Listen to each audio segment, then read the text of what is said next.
আমি সত্যি অদৃশ্য হয়ে গেছি। ইয়েস, কেটে গেছি কেটে গেছি কেটে গেছি। আরে আমি তো পুরো এখন গায়েব হয়ে গেছি, আমি মিস্টার ইন্ডিয়া হয়ে গেছি। হ্যাঁ, ওই তো মেজর সাহেব, পুরোনো যা রাগ আছে সব আজকে তুলবো। দাঁড়া মেজর সাহেব, আমি আসছি।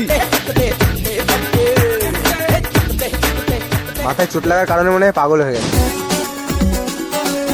না, এখানে আর বেশিক্ষণ থাকা যাবে না, কোথা থেকে কি করে ফেলবে। আমি যাই। আরে মেজর সাহেব তো আমাকে দেখতেই পাইনি, এবার হবে মজা। আমি আসছি স্যার।